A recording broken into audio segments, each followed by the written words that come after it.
వ్యవస్థలో మార్పు తీసుకురావాలి, అవినీతి పరుల భరతం పట్టాలి. ప్రజల సొమ్ముతో జీతాలు తీసుకుంటున్నాం కాబట్టి ఆ ప్రజలకు ఎంతో కొంతైనా మేలు చేయాలి. ఈ ఆలోచన ప్రభుత్వ ఉద్యోగుల్లో వస్తే ఎంత బాగుంటుందో.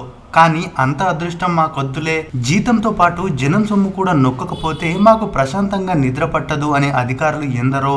ముఖ్యంగా మండల స్థాయి అధికారుల్లో మాత్రం ఇలాంటి లక్షణాలు పుష్కలంగా ఉంటాయి. ఎందుకంటే పల్లెల్లో ఉండే జనాలకి చదువు సంధ్య ఉండదని, ఎంత దొరికితే అంత లాగేయచ్చు అనుకుంటారు. చేతికి నోటు తగలందే చేతులు కూడా పనిచేయవన్నట్టుగా వ్యవహరిస్తారు.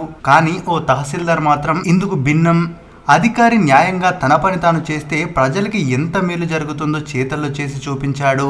మండలానికి ఎప్పుడొచ్చామన్నది ముఖ్యం కాదు, ప్రభుత్వానికి పని చేశామా లేదా, అక్రమాలను అడ్డుకున్నామా లేదా అన్నది ముఖ్యమంటారు భద్రాద్రి కొత్తగూడెం జిల్లా కరకగూడెం మండల తహసీల్దార్ నాగప్రసాద్. కరకగూడెం మండల తహసీల్దార్ గా పదవి బాధ్యతలు స్వీకరించి వారం రోజులు కూడా కాకముందే అక్రమాలపై కొరడా విధిస్తున్నారు. ప్రభుత్వ భూములను కబ్జా చేసిన వారిపై కూడా ఉక్కుపాదం మోపుతున్నారు. అధికారుల వల్ల నష్టపోయిన రైతులకు భరోసా ఇస్తూ న్యాయం చేస్తున్నారు. అంతేకాదు మండలంలో ప్రభుత్వానికి సంబంధించిన కొన్ని శాఖలను అకస్మాత్తుగా సందర్శించి పనులు సక్రమంగా జరుగుతున్నాయా లేదా అనేది దగ్గరుండి మరి చూసుకుంటున్నారు. ఈ నేపథ్యంలో మండలంలో ఉన్న కస్తూర్బా గిరిజన బాలికల పాఠశాలకి సడన్ గా ఎంట్రీ ఇచ్చాడు. బాలికలకు ప్రభుత్వ నిబంధనల ప్రకారం నాణ్యమైన భోజనం పెడుతున్నారా లేదా అనేది పరీక్షించారు. తానే భోజనం చేస్తూ ఎలా ఉందో తెలుసుకున్నారు. ఏమైనా ఇబ్బందులు కలుగుతున్నాయా అని బాలికలను ప్రేమగా అడిగి తెలుసుకున్నారు. అందరితో కాసేపు మాట్లాడి వాళ్ళలో స్ఫూర్తి నింపారు. చదువు ఒకటే మీ జీవితాలను మారుస్తుందని, చదువే మిమ్మల్ని ఉన్నత స్థానంలో నిలబెడుతుందనే జీవిత సత్యాలను వాళ్ళకి నేర్పారు. రాబోయే రోజుల్లో మీరు గొప్ప స్థానాల్లో ఉండి ప్రజలకు సేవ చేయాలని తమ కర్తవ్యాన్ని గుర్తు చేశారు. ఇక ఆ హాస్టల్లో ఉండే వసతులు అన్ని శుభ్రంగా ఉన్నాయా, చదువు ఎలా చెప్తున్నారు అనేది క్షుణ్ణంగా అడిగి మరి తెలుసుకున్నారు ఆ తహసీల్దార్. ఈ క్రమంలో కస్తూర్బా గిరిజన పాఠశాల ముందు బెల్ట్ షాపులు ఎక్కువగా ఉన్నాయని కొందరు స్టూడెంట్స్ చెప్పారు. టైంతో సంబంధం లేకుండా షాపులను ఓపెన్ చేసి ఉంచుతున్నారని, దానివల్ల పిల్లలకి ఇబ్బందిగా ఉందని చెప్పారు. ఓ అధికారిగా తాను బెల్ట్ షాప్ కు వెళ్లి వాళ్ళ అంతు చూడొచ్చు, కానీ అసలు రాత్రుల్లో అక్కడ ఏం జరుగుతుందో తెలుసుకోవాలనుకున్నాడు ఈ తహసీల్దార్. వెంటనే గెటప్ చేంజ్ చేసేశాడు. ఓ అతి సామాన్యమైన వ్యక్తిలా, అది కూడా లుంగి కట్టుకుని పాత చొక్కా వేసుకుని ఎవరు గుర్తుపట్టని విధంగా ఒక్క ముక్కలో చెప్పాలంటే ఓ తాగుబోతులా సదరు బెల్ట్ షాప్ లోకి అడుగు పెట్టాడు. లోపల చూస్తే కొందరు వ్యక్తులు విచ్చలవిడిగా మద్యం సేవిస్తున్నారు. అర్ధరాత్రి అవుతున్నా సరే వచ్చే వాళ్ళు వస్తూనే ఉన్నారు. మద్యం అమ్మకం ఆగడం లేదు. ఇక తాను కూడా వాళ్ళతో కలిసి కూర్చున్నాడు.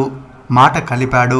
10 నిమిషాలు అయ్యాక టైం అయిపోతుంది, ఇక ఈ షాపును క్లోజ్ చేస్తారేమో, పదండి అన్నాడు నాగప్రసాద్. ఊరికి కొత్తగా వచ్చావా, ఇది అలాంటి ఇలాంటి ఊరు కాదు, నువ్వు ఎంత తాగుతావో తాగు, ఎవ్వడు షాపు మూసేయడు అంటూ సమాధానమిచ్చారు అక్కడి మందుబాబులు. అదేంటి ఇంత రాత్రైంది, పైగా పక్కనే అమ్మాయిల స్కూల్ కూడా ఉంది, స్కూల్ ముందు విచ్చలవిడిగా బెల్ట్ షాపులను ఎలా ఏర్పాటు చేస్తారని అక్కడున్న కొందరిని అడిగి తెలుసుకున్నారు. ఏంటి కొత్తగా రూల్స్ మాట్లాడుతున్నావని కొందరు ఎదురు తిరిగితే మరికొందరు ఇదేమైనా తప్ప అని సంజాయిషి ఇచ్చుకున్నారు. ఇక తహసీల్దార్ కి కోపం తన్నుకొచ్చి టేబుల్ మీద ఉన్న సీసాలను కింద పడేశాడు. అంతే, తాగిన వాళ్ళందరికీ కిక్కు దిగిపోయింది. వచ్చింది ఎవరో సామాన్యుడు అనుకున్నారు, కానీ సాక్షాత్తు తమ మండలాధికారాన్ని తెలిసి గజగజ వణికిపోయారు. ఇక నేరుగా షాప్ యజమాని దగ్గరికి వెళ్లి టైం అవుతున్న షాప్ క్లోజ్ చేయకపోవడంపై సీరియస్ అయ్యారు. ఇష్టారాజ్యంగా వ్యవహరిస్తే కఠిన చర్యలు తప్పవని వార్నింగ్ ఇచ్చారు. విద్యాలయాలు, ప్రార్థన మందిరాల చుట్టూ మద్యం విక్రయిస్తే అటువంటి వ్యక్తులపై ప్రభుత్వ నిబంధనల ప్రకారం చర్యలు తీసుకుంటామని హెచ్చరించారు. ఈ దెబ్బతో ఆ షాప్ యజమాని కూడా చేసిన తప్పుకి క్షమాపణ చెప్పి మళ్లీ ఇలా జరగదని హామీ ఇవ్వడంతో అక్కడి నుండి వెళ్లిపోయారు తహసీల్దార్ నాగప్రసాద్. ఇక ఈ విషయం ఈ నోటా ఆ నోటా పొక్కడంతో ప్రజలంతా షబాష్ తహసీల్దార్ అంటూ అభినందిస్తున్నారు. ఇలాంటి ఆఫీసర్ను ఎన్నడూ చూడలేదని, మాకు కావాల్సింది ఇలాంటి అధికారి అంటూ ప్రశంసిస్తున్నారు. మొత్తం మీద తహసీల్దార్ చేసిన పనికి ఆ ఊర్లో ఎంతో కొంత మార్పు జరిగింది. ఎప్పుడు ఏ విషయంలో వస్తాడో తెలియక లంచగొండుల వెన్నులో వణుకు మొదలైంది. ఇది ఓ అధికారి తలుచుకుంటే ఎలాంటి మార్పు జరుగుతుందో చెప్పడానికి చిన్న ఉదాహరణ. అందరూ అధికారులు కూడా ఇలా పనిచేస్తే దేశం అభివృద్ధి చెందుతున్నా అని కాకుండా అభివృద్ధి చెందిన దేశం అని చెప్పుకునే రోజులు వస్తాయి. మరి ఈ తహసీల్దార్ చేసిన పనికి మీరేమనుకుంటున్నారో మీ అభిప్రాయాన్ని కామెంట్ రూపంలో తెలియజేయండి. మరిన్ని ఇలాంటి వీడియోస్ కోసం మన ఛానల్ని సబ్స్క్రైబ్ చేసుకోవడం మాత్రం మర్చిపోవద్దు.